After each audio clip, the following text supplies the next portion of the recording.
स्वागत है दोस्तों हमारे YouTube चैनल नारी संवेदना मृदुला सिन्हा के उपन्यासों के संदर्भ में लेखिका डॉक्टर रमा पद्मजा वेदुला।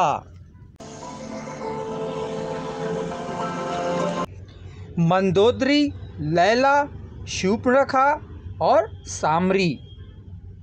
मंदोदरी रावण की शुभंग पटरानी अति उत्तम लक्षणों से संपूर्ण नारी भागवत भक्त थी।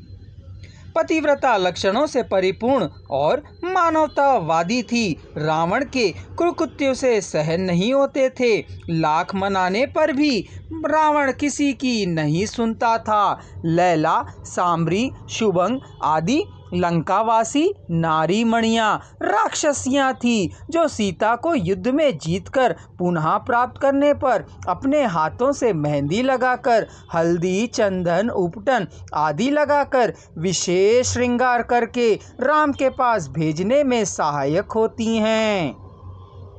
शूर्पणखा तो कुसंस्कारी, अभद्रता पूर्वक व्यवहार करने वाली नारी है। वह राम के पास जाकर अति चंचल पूर्वक व्यवहार करती है। राम लक्ष्मण के पास भेजते हैं। दोनों भाई आपस में इसी तरह व्यवहार करते हैं। वह क्रोधित होकर, उसकी भोगेच्छा अपमानित होकर, क्रोधाग्नि में भड़ककर वह लक्ष्मण पर झपटी। बस फिर क्या था, लक्ष्मण के हाथ में छुरी थी। उसके नाक कान काट कर देखते हैं कि वह मायावी नारी ने अपना निस्वरूप दिखा दिया और रो रो कर भाई रावण के पास पहुंचती है।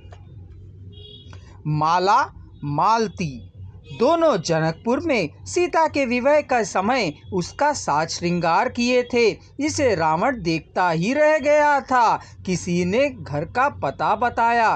फिर क्या, रावण 20 वर्ष तक उन दोनों को कैद करके रखा रहा। साक्षी, तारा, रूमा, शबरी। साक्षी, तारा, रूमा यह लोग सीता की सखियां थीं। हर समय सीता का साथ देना, उसकी सेवा करना आदि ही इनका कार्य था। शबरी वृद्ध नारी आश्रम में रहते समय राम पर जान न्योछावर करने को उतावली रहती थी। जंगल में खान पान की व्यवस्था न होने के कारण वह फलों का भोजन कराती थी। अंत में उसकी चिता को भी आग दोनों भाइयों ने ही दी। अब हम देखेंगे घरवास उपन्यास के नारी पात्र। रामजीवन सिंह की माँ, पत्नी और बेटी। रामजीवन सिंह गांव का पहुंचा हुआ आदमी है। वह जमींदार है। उसकी बूढ़ी माँ शाम को आंगन में बैठकर सभी से गांव के हालातों की जानकारी प्राप्त करती है। आंगन में बैठने वालों को चाय पानी देना, घर संभालना उनकी पत्नी की जिम्मेदारी थी। बेटी स्कूल में पढ़ाई करती थी। कलिया, मांगन, झगड़ुआ, बंधुआ और दुलरिया।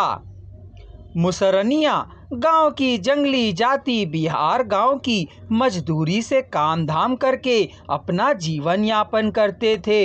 इन लोगों के प्रति सारे बिहार पंजाब में मजदूरी करने इनके पति गए थे। वहाँ की औरतें गांव में मजदूरी, घर का काम करके अपना घर चलाती थीं। प्राकृतिक संस्थानों से परिपूर्ण होकर भी भारत में निर्धनता क्यों छाई है, प्रश्न का उत्तर खोजने का प्रयास इस उपन्यास में किया गया है। कलिया दिमागी औरत है। दुलरिया रामलखी और राजपरी। दुलरिया 45-50 वर्ष की नौकरानी रामलखी के घर काम करती है। काम करते समय काम से ज़्यादा ध्यान उसका गांव की दूसरी औरतों पर होता है। रामलखी पर बैठे नौकरानी द्वारा गांव के हालचाल की जानकारी रखती है। रामलखी को गांव की औरतों का दूसरे मर्दों के साथ संबंधों की सभी जानकारी रहती है। राजपरी डाक बाबू की माँ है, जिसके विचार उत्तम हैं।